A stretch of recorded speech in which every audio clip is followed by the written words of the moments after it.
Assalamualaikum warahmatullahi wabarakatuh.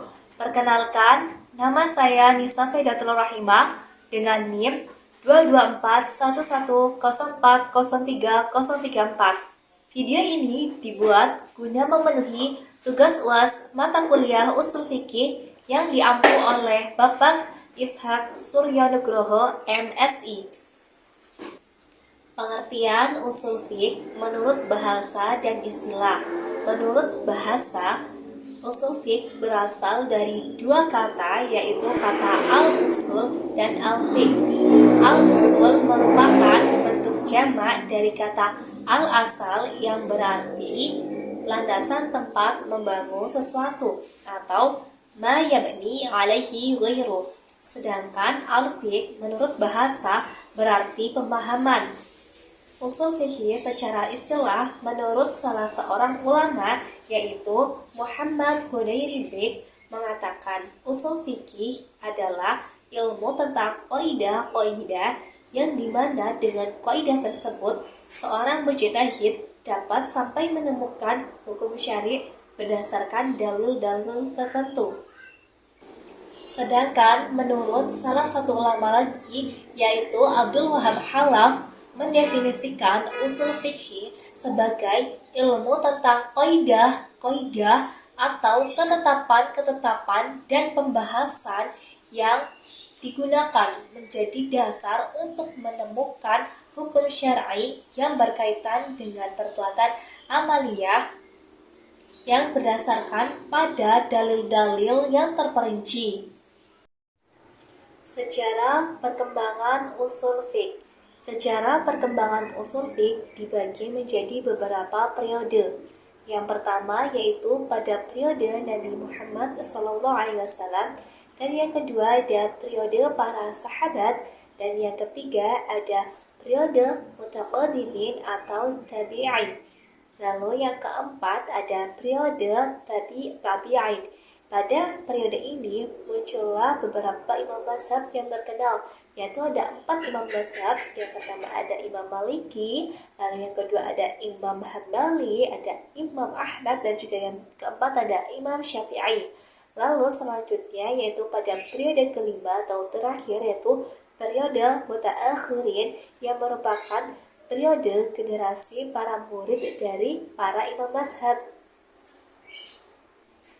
Sejarah perkembangan usul fiqh pada periode Nabi Muhammad SAW. Hal ini bermula pada tahun kedua Hijriah. Pada saat itu, agama Islam mulai meluas dan banyak orang-orang yang masuk pada agama Islam.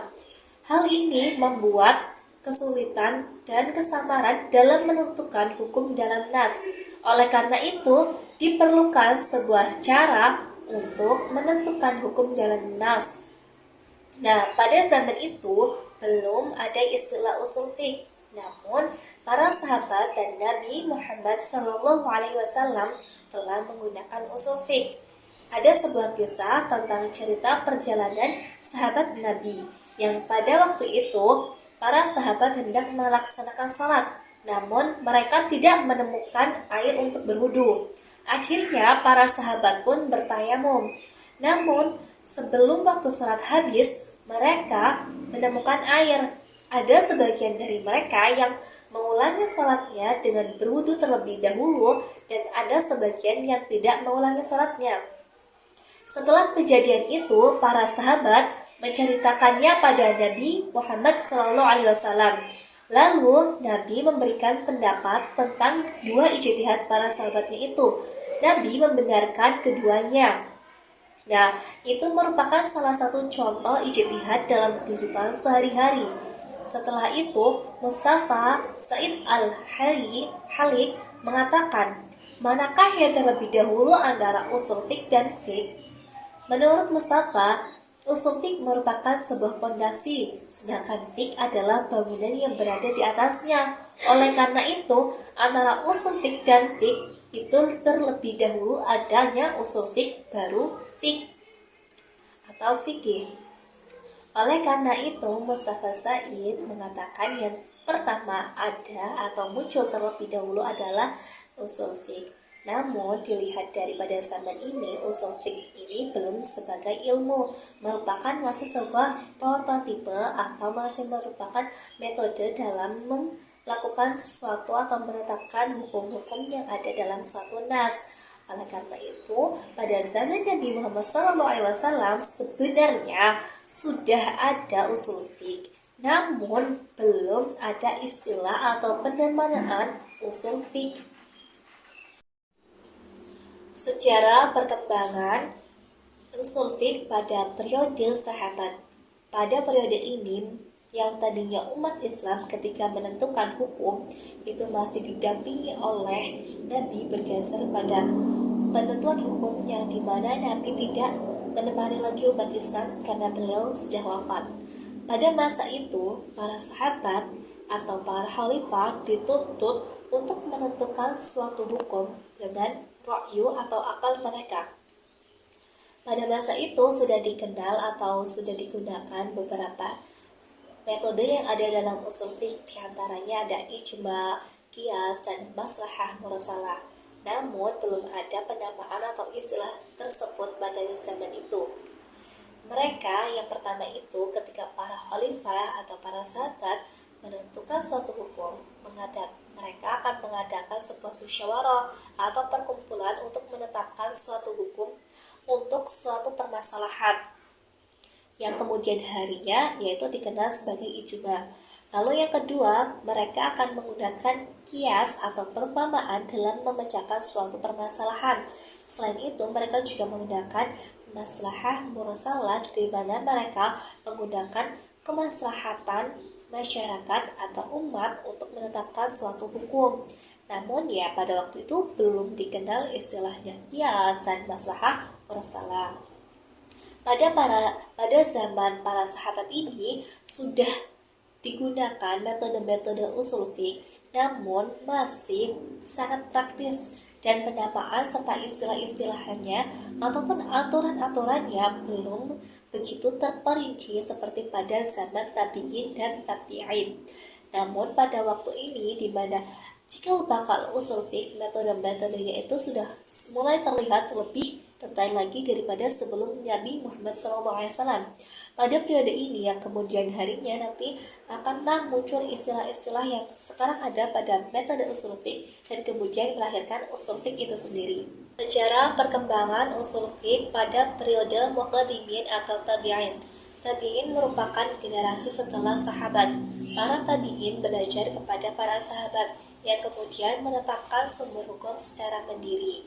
Salah satu dari mereka yakni ada Sayyib al-Musayyab di Madinah, lalu ada Al-Aqamah bin Al-Qais dan Ibrahim an-Nahi di Irak.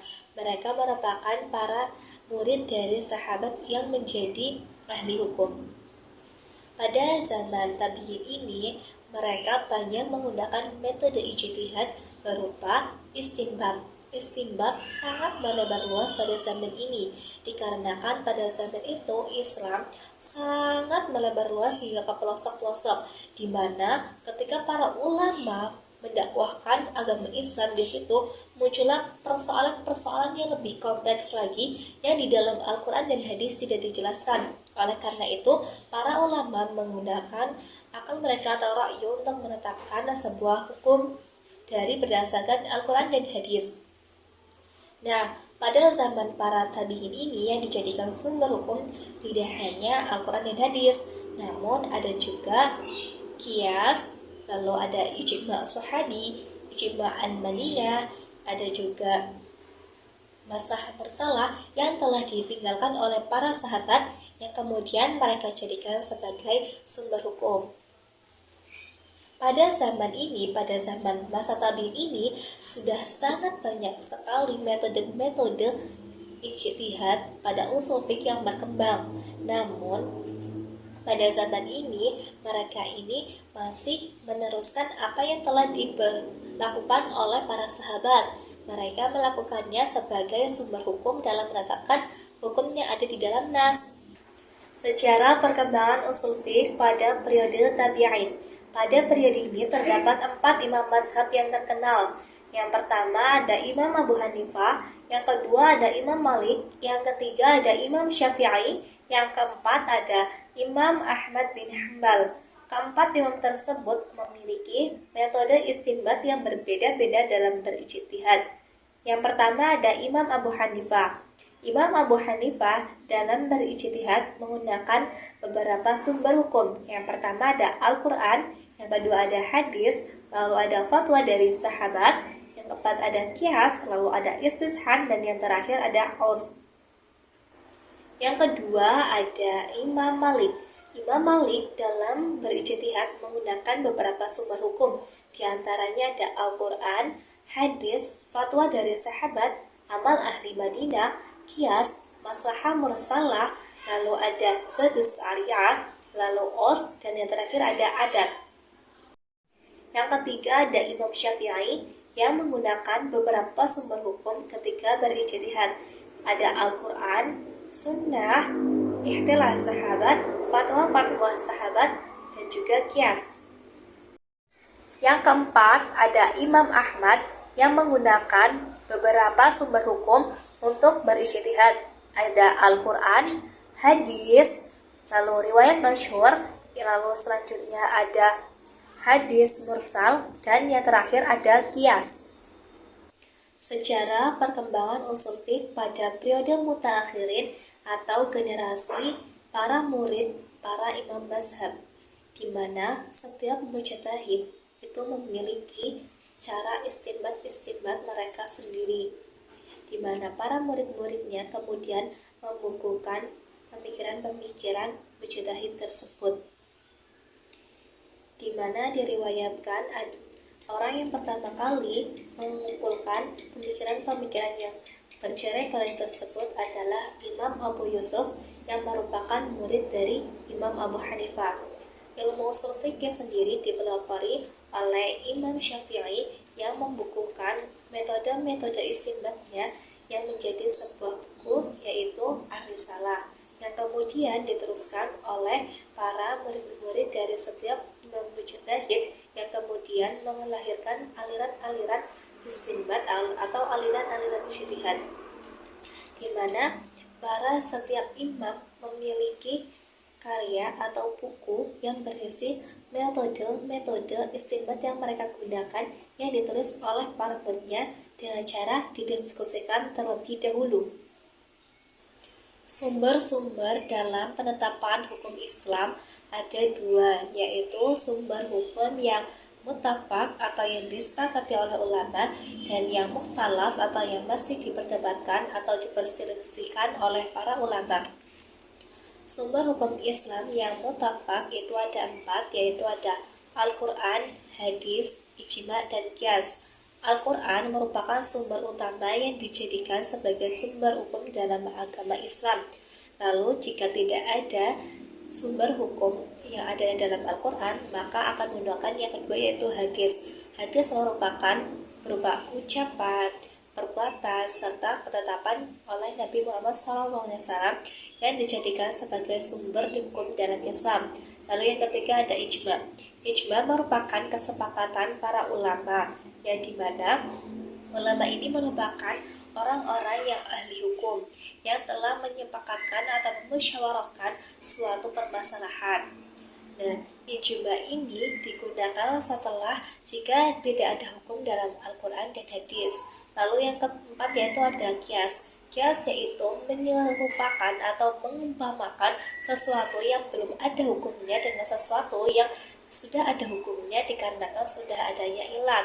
Qiyas ini digunakan setelah adanya jika tidak ada hukum dalam Al-Quran, hadis, dan juga ijma. Qiyas ini digunakan untuk mempermisalkan sesuatu, misalnya yaitu pengharaman minyak babi yang dikiaskan pada haramnya daging babi yang tidak boleh dimakan. Nah, seperti itu qiyas digunakan untuk menentukan hukum di Islam. Selanjutnya ada sumber hukum yang mukhtalaf atau yang belum disepakati atau diperdebatkan oleh para ulama. Di antaranya yang pertama ada istishad, yang secara bahasa berarti menganggap sesuatu dengan baik.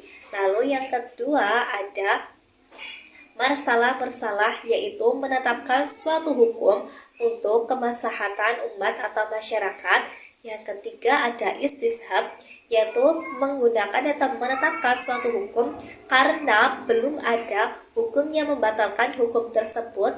Lalu ada syar'u ma qablana, yaitu syariat atau ajaran-ajaran Nabi sebelum Nabi Muhammad Sallallahu Alaihi Wasallam. Lalu juga ada urf atau adat kebiasaan yang ada dalam suatu lingkup daerah. Dan yang terakhir itu ada zadus syariah, yaitu mencegah sesuatu kepada terjadinya kemaslahatan atau keburukan. Itu tadi merupakan beberapa sumber hukum yang masih diperdebatkan atau diperselisihkan oleh para ulama. Namun sumber-sumber hukum tersebut dapat digunakan untuk berijtihad. Salah satu dari sumber-sumber hukum tersebut tadi digunakan oleh para imam mujtahid dalam berijtihad. Maslahah mursalah. Maslahah mursalah terdiri dari dua kata, yaitu maslahah dan mursalah. Maslahah berarti manfaat, sedangkan mursalah artinya itu lepas. Nah, dilihat dari istilah, pengertian maslahah mursalah adalah sesuatu yang dijadikan sebagai sumber hukum karena untuk kemaslahatan masyarakat, namun tidak ada hukum yang menentukan untuk digunakan, namun tidak juga ada hukum yang digunakan untuk menolak hal tersebut. Nah, maslahah mursalah terdiri dari beberapa macam. Ada maslahah al-mubarrah, ada maslahah al-bulghah, ada maslahah al-mursalah. Penggunaan maslahah mursalah sebagai sumber hukum Islam masih diperdebatkan atau diperselisihkan dari kalangan Imam Syafi'i atau Syafi'iyah dan kalangan Imam Hanafi atau Hanafiyah. Ini menganggap maslahah mursalah tidak sebagai sumber hukum. Namun dari kalangan Imam Maliki atau Malikiyah dan dari kalangan Imam Ahmad bin Hanbal atau Hanabilah, lalu sebagian lagi dari kalangan Imam Syafi'i ini menganggap bahwa maslahah mursalah ini dapat dijadikan sebagai sumber hukum.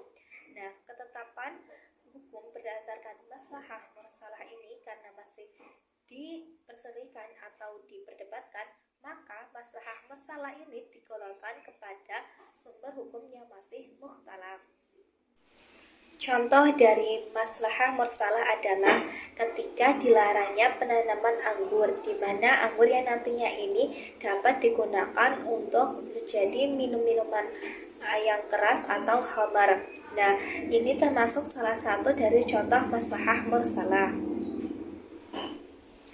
Manfaat mempelajari usul fiqh dalam kehidupan sehari-hari.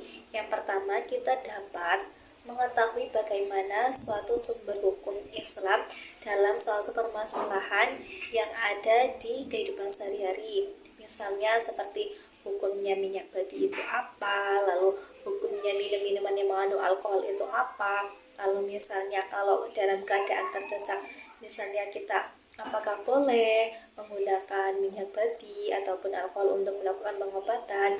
Nah, kita kan tidak mengetahuinya. Setelah mempelajari usul fiqh, kita mengetahui hukum-hukum tersebut yang dimana ada hukum yang memperbolehkannya ketika dalam keadaan darurat. Lalu ada berbagai hal lainnya lagi yang dapat kita ambil manfaatnya setelah mempelajari usul fiqh. Selain kita mengetahui sumber hukum, kita juga tahu nih bagaimana sih cara-cara atau sumber hukum itu bisa ada atau bisa ditetapkan. Nah, itu. Namun yang paling penting dalam kehidupan sehari-hari adalah kita menjadi mengetahui sumber hukum atau dalil-dalil hukum yang dapat kita gunakan dalam menetapkan sebuah permasalahan seperti yang tadi sudah disebutkan.